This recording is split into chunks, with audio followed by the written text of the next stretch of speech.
Yeah, very much in the early stages, PSG are exploring the conditions of a deal for Jadon Sancho. He had such a wonderful impact last season with Dortmund, rebuilt his reputation if you like. We understand that he could be open to a move. Personal terms, we wouldn't expect those to be a problem either.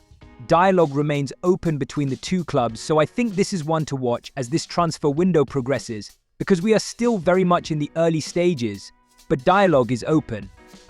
We'll keep an eye on this. Right, I'm going to throw a pebble in the water. A spanner in the works here. They've got injury problems at centre forward. There's talk that he could do a job there, so they're not going to sell him now, are they, Mark? I think they're open to everything. We know that Manchester United's transfer strategy this summer is very much one in, one out. Of course, a sale of Jadon Sancho's nature would be significant, not just for finance, but of course the experience he has at first-team level, particularly getting to the Champions League final last season on loan at Borussia Dortmund. So if Manchester United were to let Sancho go, it would be because they had someone lined up, ready to rock and roll. We know that this is a very different Manchester United at the moment, and we've seen that already. Omar Barad has gone in there from City. We've seen Jason Wilcox go in there. Dan Ashworth going in there as sporting director. This is the first proper summer that Ineos and Sir Jim Ratcliffe have had full control over the football operation at Old Trafford, and you've seen a very different type of Manchester United, the way they've negotiated deals, the way they've approached transfer targets. They've not paid above and beyond.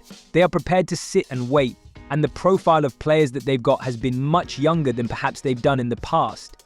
So you pose the question about what happens with Sancho if he leaves. Do they have players? They've got injuries? Can they afford to let these things go? There are people at the top of Manchester United that are far more equipped than those in the previous windows to make sure they don't leave this transfer summer weaker than when they started it. He cost United £75 million. Are they expecting to get that sort of money for him now? Well, dialogue is open. I think it will depend on the price. It will depend on what's right for Manchester United. It will depend on whether Jadon Sancho wants to go there as well. As I say, they're exploring the conditions of a deal, so we're in the middle of this process right now, and this is one of those that could rumble on throughout the transfer window. There's always at least one player that we talk about a lot, and it could be Jadon Sancho. We've been talking about him a lot, haven't we? A lot of transfer windows.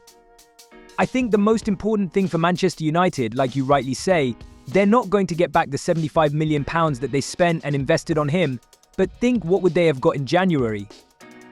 It would have been £20 million, £30 million.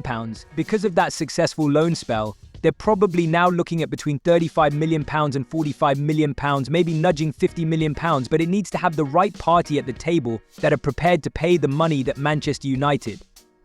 The deal will have to be right for Manchester United. They're not going to give him away. So as I say, one to watch.